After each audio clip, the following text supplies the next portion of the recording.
Hello everyone, welcome to another edition of Sprint brought to you live from Nile TV International. My name is Sharif Touni, and tonight, as usual, we'll be having a roundup for the latest sports events across this week and throughout this week. We'll definitely have a very special segment all about tennis and with the latest going on, the upcoming US Open, the situation with the Egyptian tennis players, and also we'll be having a look on the football side with the Confederation Cup, the African Champions League, and the upcoming schedule for the Super Cup, and also the upcoming season for the Egyptian Premier League. We'll be moving now for a very short break, and we'll return back with our special guest for tonight.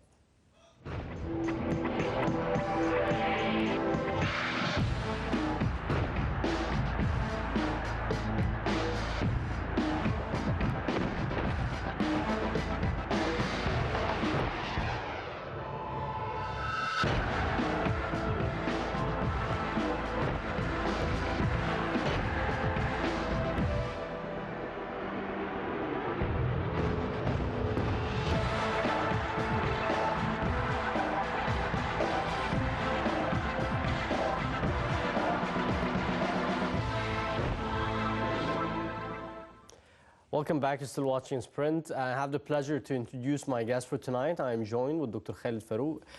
He is the technical director of the Egyptian Tennis Federation, and also a speaker with the ITF. I'd like to thank you very much, Doctor, for joining us. Thanks for having me here. It's a great pleasure to have you. We'll definitely have a lot of focus on tennis tonight. And also having a master's in sports psychology, will be leveraging your expertise in a lot of topics related to, not only to tennis, but sports in general in Egypt. Before the edition, we spoke about the winning and losing, and yes, we'll be speaking more about that. And let's start with this first as a start. The concept of winning and losing, and we've seen congratulations definitely for Zamalek after winning the Egyptian League. Would like to know from you the concept of winning and losing.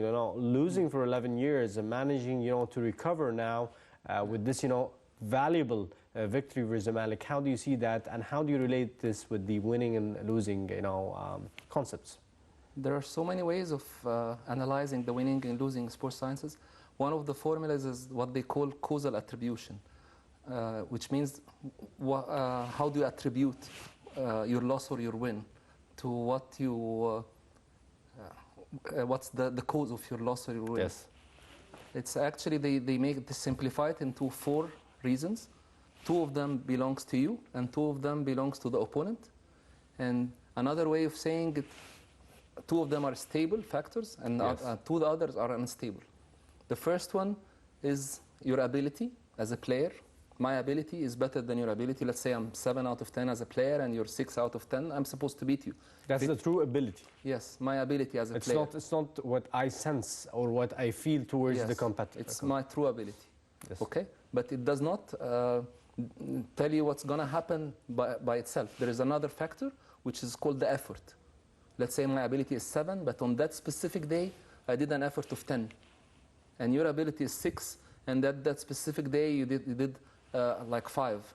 You add yes, both of them and you see the difference. That's why sometimes a player with less ability can beat a player with higher ability, because on that specific day he did an effort more, he did like maximum effort, and the other player with higher ability, he didn't do an effort.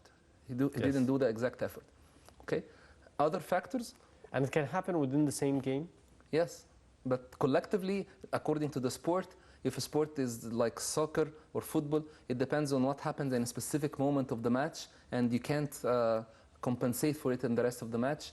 Some sports like tennis, it depends on the last moments. Like swimming, it's very fast.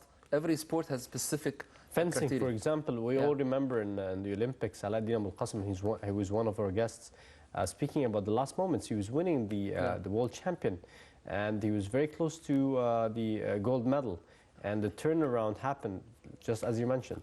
Yeah, the other factors that belongs to the opponent that are not under my control, the ability and the effort under my control. The other 2 extrinsic factors is the strength of the opponent.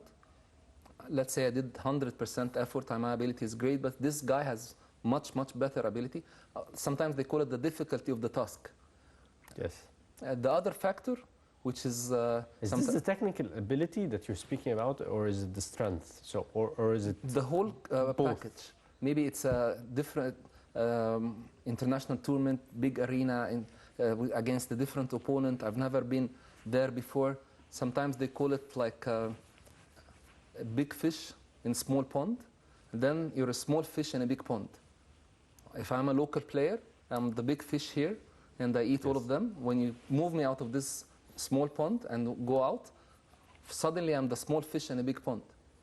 And So just to give an example, when you look at Serena Williams, for example, in tennis, would you say that she has the strength and technical ability together, and that's the formula or the equation for the success? You mentioned something before which they call it in sports psychology perceived competence. It's not the actual competence, the perceived competence. If I believe really that I'm great, this is one of the most influential factors in winning, the sports psychological factors. And does it, insert of induce like hormones that supports such a thing, like, emotionally and mentally? It's something, in making a champ, they say that there are physical attributes to the champ and psychological attributes, and others are like unmeasurable. They can't say that, like athleticism, like this perceived competence. You can't, like the black race, they have more athleticism. Some people are coached, others are not. It's not physical, it's not psychological. He's coachable. It's very easy to do new things. He listens to coaches, he's open to ideas. This is coachable. Athleticism, it's not like he's strong, he's athletic. It's by nature. Yes. So you mentioned a number of factors. The first one was the ability, yes. The effort, and then the strength of the opponent or the difficulty of the task, and the last one, the luck. Yes. Yeah, and you have to really identify it. Some people, they neglect the factor of luck, and others, they overemphasize it. Sometimes you play a terrible match, your ability is weaker than the opponent, you didn't do any effort, and the opponent and the task was very difficult, and you blame it on luck. Sometimes you do a great match and you lose, and you don't mention that it's luck. Exactly. But is it real factor in sports psychology? Yeah. It is luck. Part of Because this science of causal attribution, it has huge impact and effect on what's going to happen later.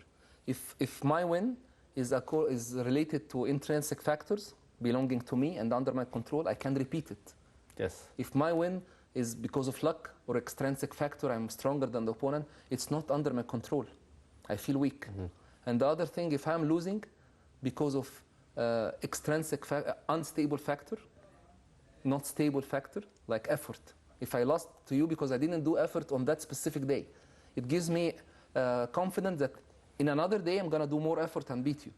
But if I lose because of a stable factor, it means that I'm going to continue losing to you. That's an impressive discussion. Maybe that's the reason, because when you look at boxing matches, there's all this pressure those opponents, they keep on each other before the match, on stating, several statements about how they are stronger and they're going to be knocking them down. Is this part of the equation, the psychology and affecting psychology? They usually say nobody loses unless he's completely convinced that he deserves to lose. You have to convince me with several factors. If I'm convinced I'm going to lose, I'm going to lose. Sometimes people keep fighting until the breaking point. It happens when I'm convinced that those factors are too much for me. The opponent is very strong, the umpire is unfair, the spectators are too much, the quality of the ground, the weather, everything. You have to get convinced. Then suddenly you see the team stops fighting because it's convinced it's over. I can't make it today. Yes. So if we relate back to Zamalek's victory, why do you think were the elements of the success? Usually when a club like Ahli is winning all the time, I'm going to mention an example from tennis also. When you're number one in the world, McEnroe used to say that as if I'm climbing a mountain to be number one, and when I reach the peak of the mountain, the only way is down because I'm already on the top. It's very difficult to maintain the win. Another player once said that she wrote a book actually. It's called How I Improved Beyond Number One, because number two and number three have a target. Yes. They're trying to reach me. But number one, he has to make his own target. He has to invent new things because he's number one. He has so much pressure. And when he loses, sometimes they say that the monkey is off my back. I was so much afraid to lose the league trophy, and now I lost it. I have nothing to lose now. And it's very easy to get it back. Other way of putting it, they say that in any sport or any match, one team is the favorite to win and the other team is the underdog. And sometimes the favorite team can lose and sometimes the underdog can win. If you really identify your situation before the match, you can know the strengths or the pros and cons of your situation. If I am the favorite, I have so much pressure on me. If I'm the underdog and I lost, there isn't any pressure on me. I'm the underdog. I'm not defending anything. I'm supposed to do my best. For example, if I'm the underdog and I'm tied in a tennis match like 4-all, it's not 4-all, it's not a tie. It's as if I'm winning. Because I'm the underdog. I'm not supposed to be 4-all with Nadal. If I'm 4-all with him, it's like winning. In a soccer match, a football match, if it's like in the second half and like 10 minutes left for the match and it's still tie, the underdog is winning. Yes. The favorite team is feeling the pressure. Yes, but how do you explain this, the part where Zamalek did really great, but they did not manage in the match together? How would you explain that?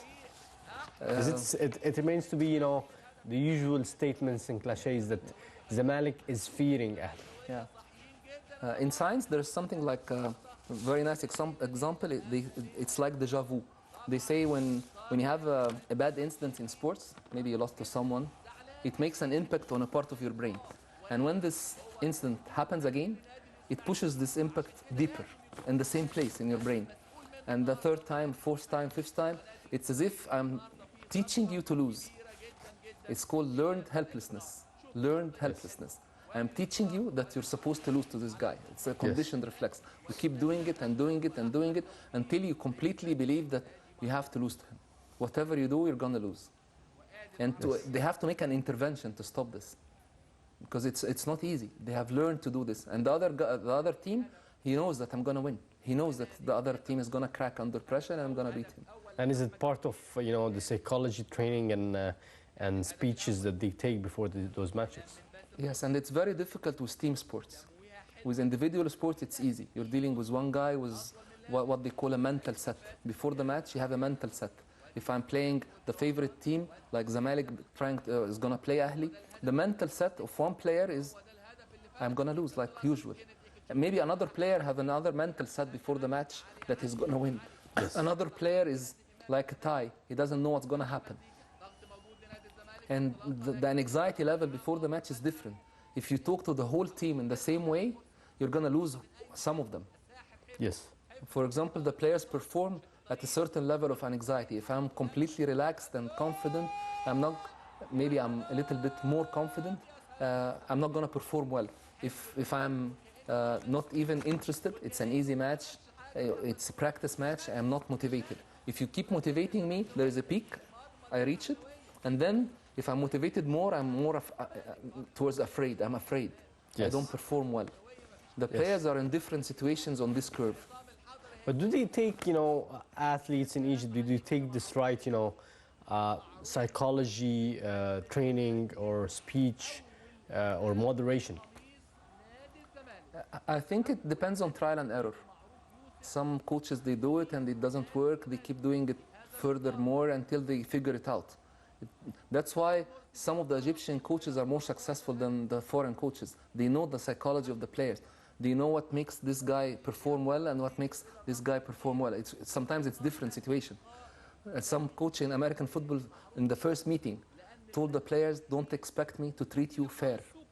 Yes. Don't expect me to treat you fair. Because God didn't create you equal. Some players, if I yell and scream at them, they perform better. Others, if I'm so nice to them, they are going to perform better. I have to identify, and don't tell me that I'm not fair. This is what makes you better, and this is what makes him better. I have to know what's this. And some of the Egyptian coaches in football, they know this very well. And they know how to deal with the players. The example for that was Hassan Shahata. Definitely, he had, this touch. He can reach them. Exactly, that's the right word. And when you say reach them, you mean psychologically, can motivate them and affect them. There is a science behind this. And people who spend so much time in sport, coaching sports team, they know it. But we have to put it in writing so that we teach the others, because you can't collect the whole ideas from your experience only. They have, for example, in teams, the coach has to know something personal about each one in the team, between him and the coach only. It makes him closer to him. Yes. Yeah, some fear, some old history about something, an injury. You have to feel that this coach is close to me, and he's going to do an extra mile for him. He's going to go the extra mile for this guy. There is rapport between them. Yes, exactly. Now let's take a break now with Jari Matti Latvala, who won his home finish rally for the second year in a row with Volkswagen teammate and double world champion Sebastian Ogier this second. Let's have a look at the story.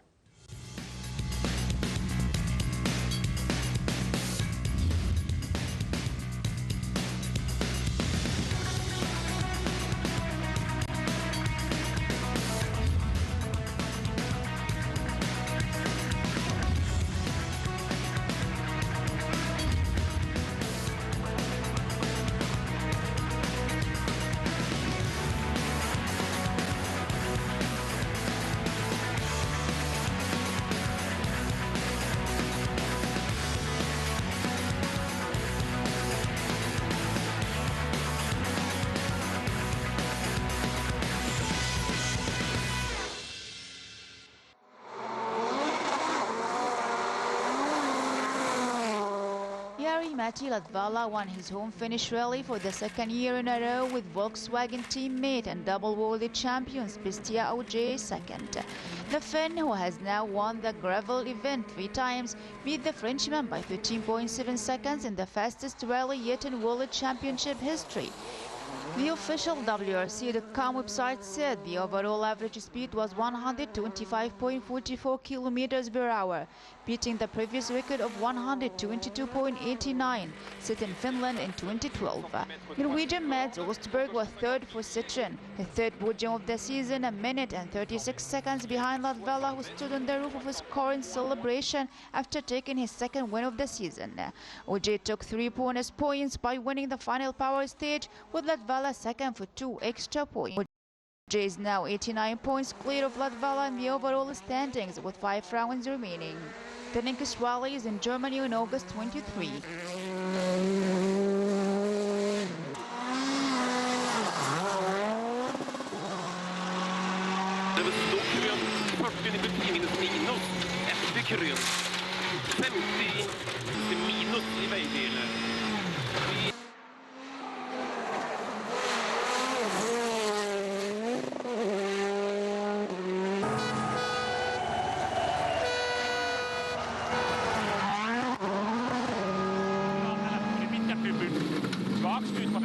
aukeaa yli hyppy kiertää kiinnittää.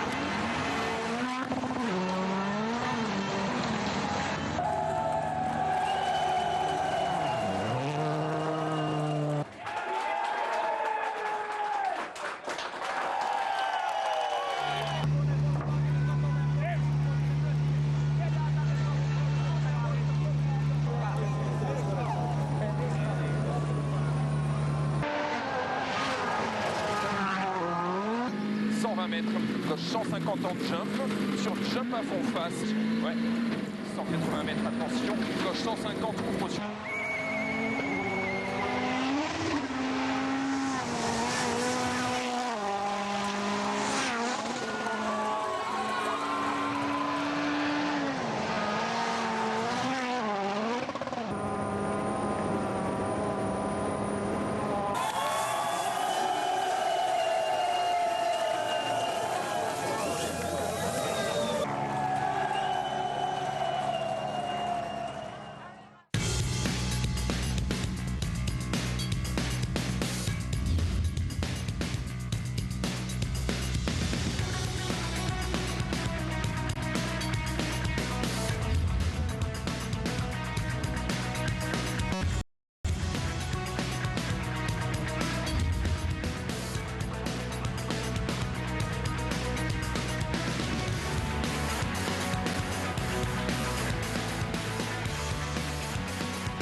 Welcome back. You're still watching Sprint, and we're still joined with Dr. Khaled Farouk. He is the technical director of the Egyptian Tennis Federation and also a speaker at the International Tennis Federation. Once again, I'd like to thank you for joining us, and we will definitely head to more discussion about tennis. We started with generic, sports and the concepts of winning and losing. But let me ask you about, some continental competition, just from a high level, your point of view on Samoa's presence in the African Champions League. Now, Samoa was one of the teams, the very first time to be competing in the African Champions League, and despite having good performance there, yet the last week they lost to Mazembe again in the second round in the African Champions League. There was high hopes that Samoa would be bucking the trend and having such teams leveraging, awarding the underdogs, going to the African Champions League and trying to continue. So how would you comment on that? Sometimes when you have a team that starts to play in a regional, not a national circuit, and he starts well, and starts to believe that he's more comfortable outside Egypt, yes, and he's more comfortable competing with not the local teams that teach him that he's number 4 or 5 or 6, and he doesn't have any hope. And then it's like cards when you spread them again. He's outside, yes, Egypt, and maybe I'm lucky, and he starts to have confidence, and he starts to make a name outside, and it's like snowball and gets bigger and bigger and have different hopes. When he plays local tournaments, he's already knows that he's not first tier or second tier or third tier, and it has been like this for ages, maybe before those players come, the generations before them. Now he's going to start a fresh start region in Africa, and starts a good start, and he have different hopes. Yes. All right, if we move from that to the Confederation Cup, and Ahli and Zamalek, both of them are within the Confederation Cup. This week it was not a good week for both of them. Both of them, they lost their matches and the group stages, which delayed their qualifications towards the semi-finals. So first, let's take Ahli with down by the penalties in Sousse and losing to Tunisia's Etoile Sahel, a 1-0 home victory over the title holders Ahli. I think Ahli and Zamalek are not lucky by the timing of these matches, because both of them are hurt. Zamalek has the league, but he lost to Ahli, and he's not happy, yes, enough. And Ahli lost the league, and it's not a good time for them to yes, go and play regionally. Yes, very true. Very true. It's worth mentioning also that Zamalek blamed, or Zamalek coach blamed the stadium's poor condition for the Leopards' loss. Right away after the Zamalek's 1-0 loss to AC Leopards in the CAF Confederation Cup on Sunday, Zamalek manager Waldo Ferreira has said that the stadium's poor condition was responsible for the dip in form from his players during the game. Zamalek paid for some sloppy finishes in front of a goal in the away match versus Congo's Leopards, even though the team only needed a draw to book a Federation Cup semi-final berth with 2 matches to go. Leopards striker Thrasher McKindy scored the winner for the hosts in the 61st minute, punishing Zamalek for missing some clear-cut chances, courtesy of some poor finishing from striker Bassem Morsi and newly signed forward Mohamed Kahraba Abdelmalek. From the other side, also news for Zamalek, the former iconic goalkeeper announces retirement. Abdelwahid Said, a long-serving Zamalek goalkeeper, announced his retirement from professional football on Tuesday after a successful 17-year career that also included many lows with the Cairo Giant. The 38-year-old former Egyptian international was quoted as saying by local media that he has yet to make up his mind over his next move. And from the other side, and despite the loss of Ahli, yet they remain confident of the Confederation Cup semis place. Right after the loss 1-0 to Etoile Sahel in Tunisia, the club's assistant coach Ahmed Ayoub has said that the result won't affect the players' run to book a place in the CAF Confederation Cup semi-finals. The first half penalty gave Tunisia's Etoile Sahel a 1-0 home victory over the title holders Ahli to condemn the Egyptian Giants to the first defeat in Group A of the African Confederation Cup on Saturday. Yusuf Mohibi converted a 26th minute spot kick, which was controversially awarded when striker Baghdad Bundaji theoretically fell in the penalty area under an apparent challenge from Ahli's central defender Mohamed Nagib.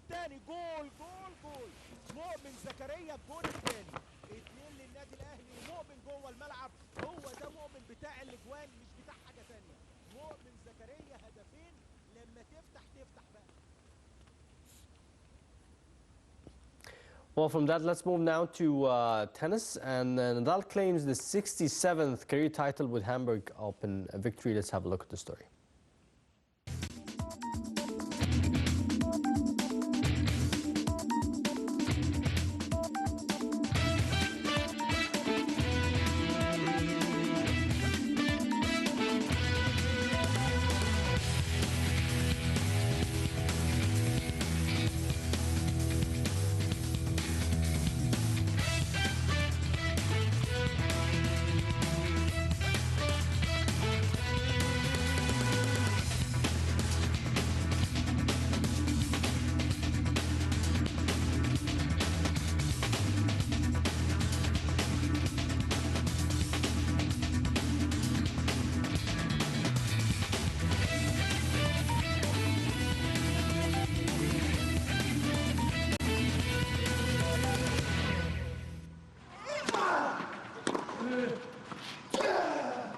Spaniard Rafa Nadal won his 67th career title with a 7-5, 7-5 victory against dangerous Italian Fabio Fognini in the final of the Hamburg Open.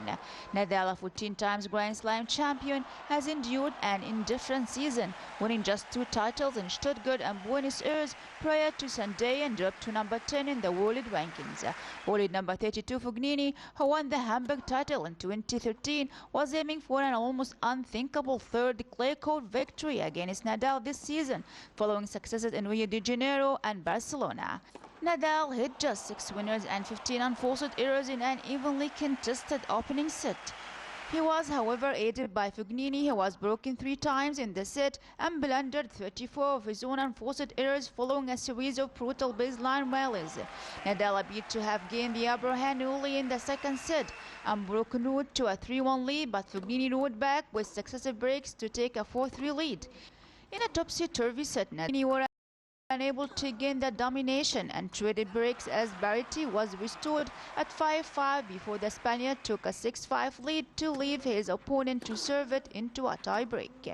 Fognini was unable to do so and yielded to defeat when he blazed a forehand long before a clearly emotional Nadal fell to his knees and saluted the crowd after the final point.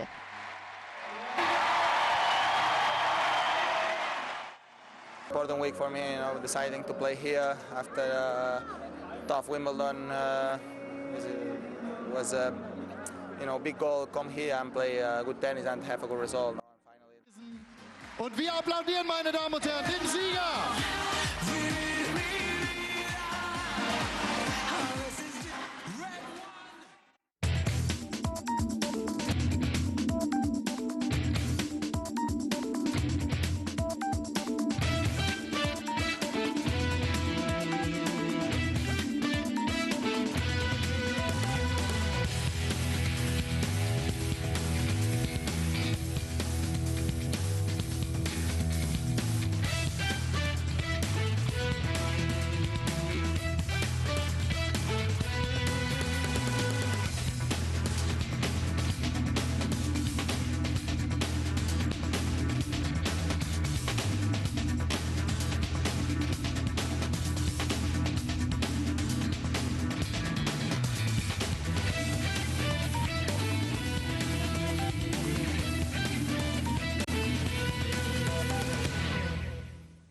Welcome back, still watching Sprint, and moving on now to a tennis update. And speaking about Rafael Nadal, that was last week, but he started saying after, this is the 67th career title. He had 14 Grand Slams, he's a legendary player, but definitely something went wrong, ever after his injury, which took around 7 months. Yeah. He had a good comeback, and then it all faded away. What exactly happened in your opinion?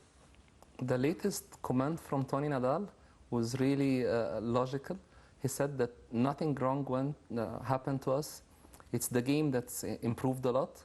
It's not like a football match now. It's like penalties. All the players are playing penalties, penalty strikes, Yes. big serves, and we don't have big serve. It's not our game. Yes. We kept playing this game for a long time, but we're not lucky that our game is not modern enough, like the new game now. It's like penalties. Yes. Like Federer, he said that Federer and Djokovic are surviving because they are playing this game, big servers. So one of the things Rafael Nadal said that he think he has, or his mental stability is back. Do you think this is a factor of winning? For sure, Nadal was shaken and the whole team was shaken. The guy invented a new way of playing on clay. He was invincible on clay. What really happened now is the guys who strike the ball hard with less spin, now they manage to make very few mistakes and they win. Nadal's shot is not effective enough. It's a very heavy spin, but he doesn't make mistakes with it, but it does not penetrate the opponent enough. The other guys, they hit the ball faster with less rotations. Nadal has like 4,000 rotation per minute, 3,000. The other, they have 2,000, which makes their ball more risky. They make more mistakes, but it's very effective. Now they are better, and the balls are more inside the court, and they beat him. The returns are much better, the serves are much better. The game is about winners now, not mistakes. Yes. Someone wins the game. It's not someone loses the game. They go and they win the match with forced errors and winners. It's not that they wait for the other guy to make mistakes and lose. So do you think for Rafael Nadal, it's third titles in the year?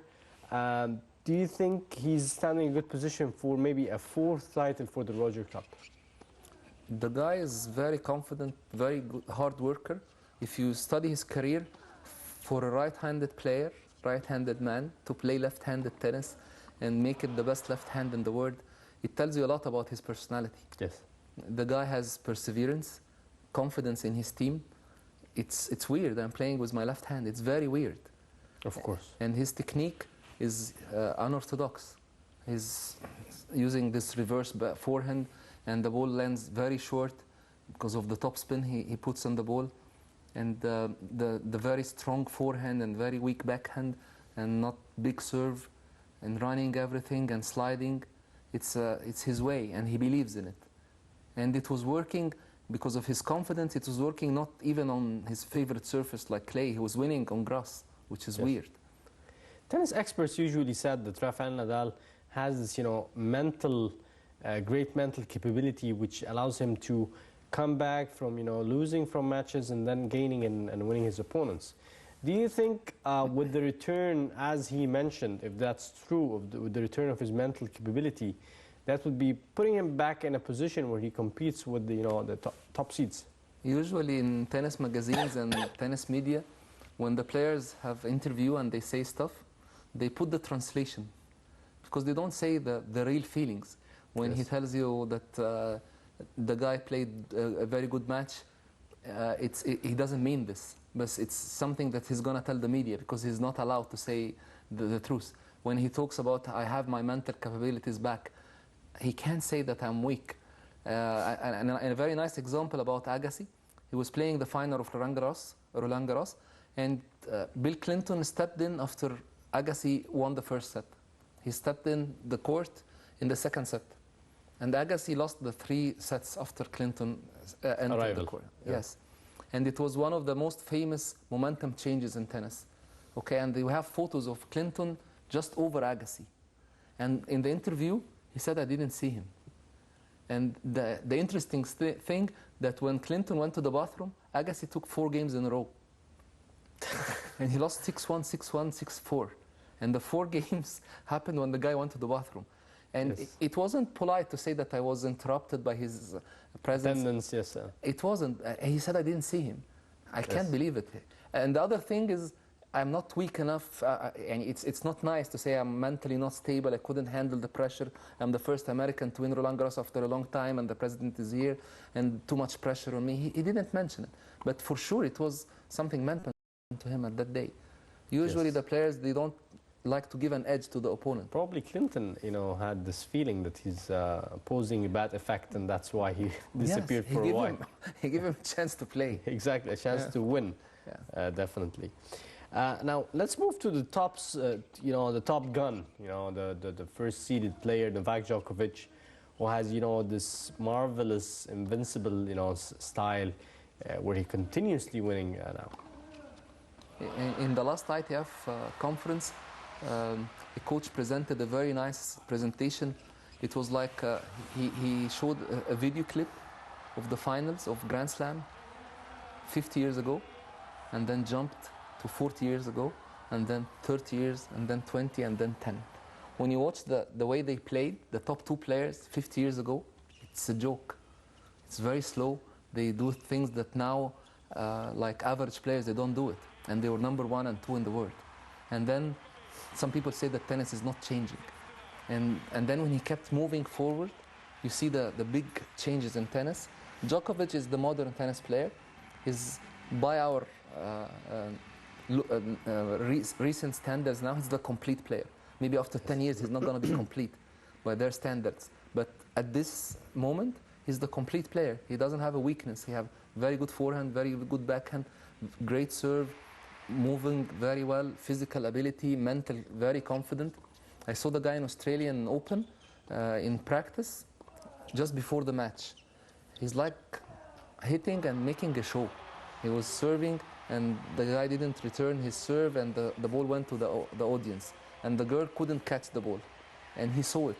And then he was bouncing the ball to serve another serve, and then he tossed the ball to her, and she couldn't catch it. And he told her, "What else can I do for you?" And then after 2 seconds, he was into the center court playing a match. And he was taking selfies with the audience, and then he said, guys, I have to leave. I have few matches to win. He's so confident, it's like routine for him. Yes. And doesn't these type of things causes any type of distraction for the player? He's used to it. Some players, like Federer, he's untouchable in the practice court. Have security, you can't reach him. Djokovic is so close to the people. That's his way. And he's fancy, he loves, to do this kind of jokes and show. Yes. When we go to the Australian Open or the Grand Slams, I went there with juniors, not the professional players. Our instruction is we don't interfere with the professional players. We don't shake hands with them. We don't ask them questions because we're going to share the same corridors, the same rooms with them. Yes. On the last day, another Egyptian coach was with me, and he saw Djokovic coming, and he couldn't not talk to him. He told him, "Hi, Djoko." And then Djoko answered back, and he was already left his coaches, and he was on his way to enter the center court. It was like 1 second away from the center court, and we were leaving anyway. He told me I couldn't hold myself. Yes. He's used to it. If you said this to Federer or not, you're not going to be able to be that close to him. Yes. They're untouchable. And it depends on the player. Not all the players would have the same, type of mental freeness, if I may say. The beauty in tennis is that it comes from different body sizes, body configuration. The champs, they come from all different sizes. They come from all different IQs. They come from all different mentalities. It's a very nice game. Sometimes you find a girl like Serena. The funny thing is when you see Serena on the profile in the matches, they put that her weight is 50 kilograms, which is impossible. She's much heavier than this. And she's number 1 in the world. And another girl like Justine Henin was like half her size and half her weight, and she can beat her. Sharapova is so tall and athletic, and she loses to Serena. You have players like Federer. If you see him on the beach, you're not going to think that this is number 1 in the world in any sport. He's just a regular guy. And when you see Nadal with his huge arms, they come from all different sizes. Yes. So there's no, definite or specific type of size or form for a champion. What is the common thing, in your opinion, for those champions? There are so many quotes about this. Technically, the ex-players, they say that all the top players in the men's side, at least in the men's side, they have to have huge serves. You can't play tennis without a huge serve on the men's side. And you have to be really athletic because you're going to move a lot and have a big serve and big forehand. Now it's not enough, but it's really a big asset to have a big serve in the men. You can't survive without a big serve. Yes. They say, for example, on the women's side, if you decided to play single-handed, for example, which is really rare, you have to be really athletic. And they say on the men's side, if you decided to play single-handed, don't care about the athleticism, because anyways, you have to be athletic to play on the men's side. Yeah. Yes, that's true. On the girls, if you see Serena Williams, she's #1 in the world. She's not as agile as anyone. She doesn't move well. But she have other things that's covering this. It's not one aspect of... Who do you think is going to be rising and showing up good performance in the upcoming US Open? There are lots of teenagers now. They're doing great, which is used to be really difficult to have a teenager under 20 to start competing. And a player like Nick Kyrgios, he's like the attention and the fame got to his mind. He's not stable. He starts to do weird things that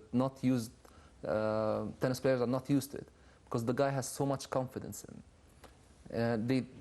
The other players, the older players, when some like a shotgun like this comes to the tour, they say that just give us some time and we're going to figure out how to beat him.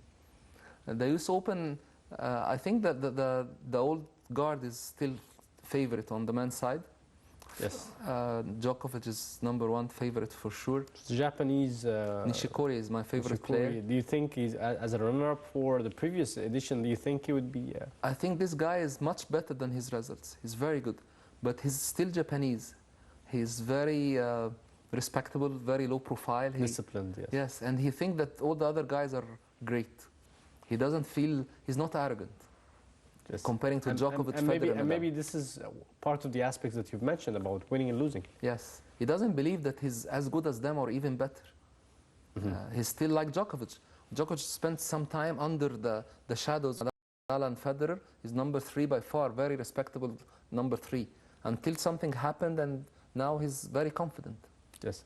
If we move to the women's side and the ladies' side, Serena Williams, you mentioned, is that true, 50 kilos? That's what's written on her profile on the TV. She looks much more stronger, sure. Muscular. But nobody can write that she weighs more than this, because she's very confident, she's very strong personality. In the Grand Slams, I saw her personally, and I saw Sharapova. Serena, when she's walking in front of you, she gives you the impression that she's gonna walk all over you. She doesn't see you. She's big, huge. She walks with an entourage. Her hair is up, which gives her intimidating figure. Sharapova, she has everything. She has the looks, the athletic ability, everything. But she's so unconfident. She's not confident at all. She was walking in front of me, and when we looked at her, she kept staring to us and see who's looking at me. Serena doesn't see us. Yes. She's used to having the power. Yeah. Yes, and definitely I agree with you that the looks, like, we're looking at her now on the screen, the way she positions herself from the very beginning is this muscular athlete that nobody can ever win her, and that's what we're seeing today. I think it runs in her family, because Richard Williams, the father, when Venus Williams started to win, he was saying that Serena is much better, and she's gonna beat Venus, and she's gonna dominate the tennis tour. And that's what happened. It's very weird that someone anticipates something like this. And the tennis magazine wrote something very nice about her. She said, they said that she has unexplained confidence. Unexplained confidence. She believes in herself.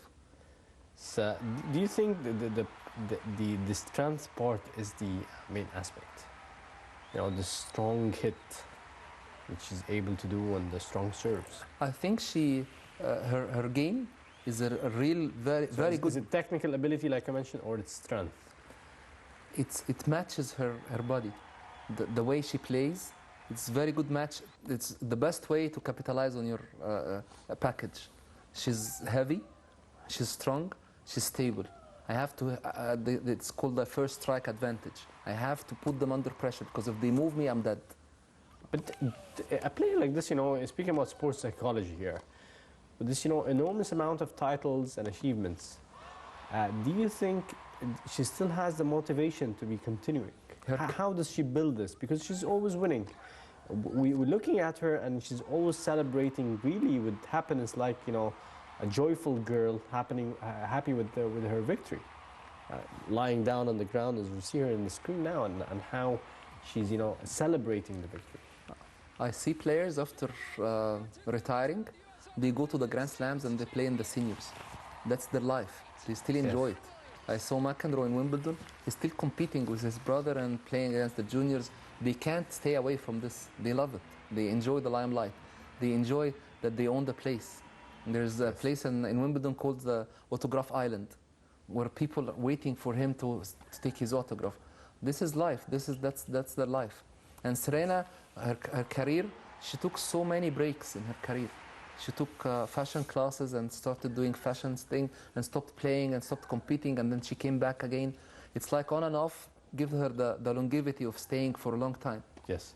If you can tell us a little bit about, you've been attending the Arab Championship for tennis in Tunisia. If you can tell us a little bit about that.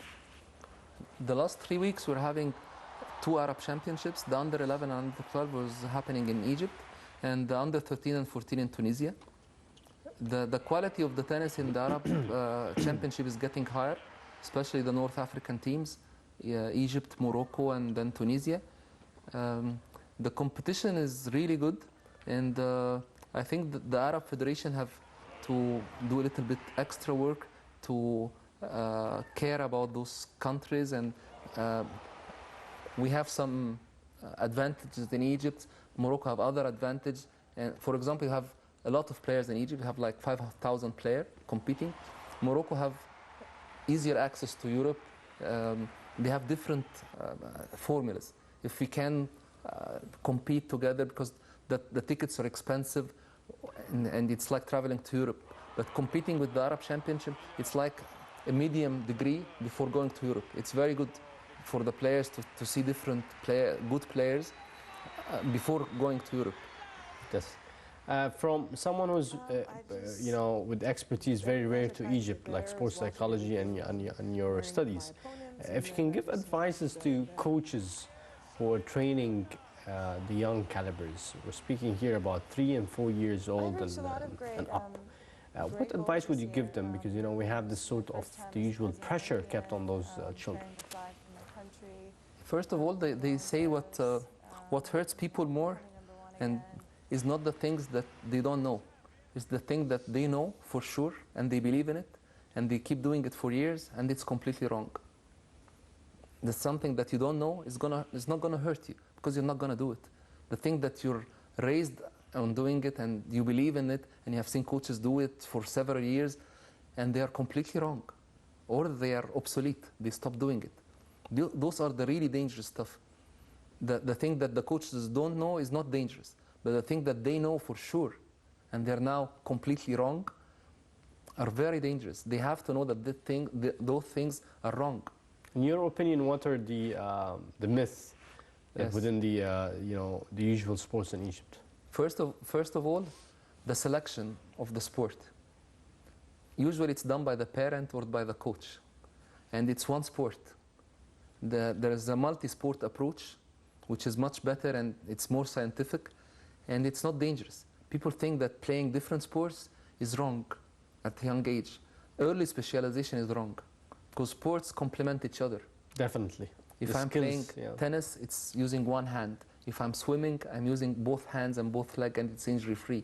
If I'm playing soccer, improve my foot skills. If I'm playing American baseball, like American football or baseball, my throwing action is much better. Yes. Dr. Khaled, at the end, I would like to thank you very much for joining us. It has been a pleasure to have you with us this spring. It's always a pleasure for me to be in this program. Thank you very much. And with this, we come to the end of this edition of Sprint. We'd like to thank you very much for joining us, and we hope you have a great night. Thanks for watching, and goodbye.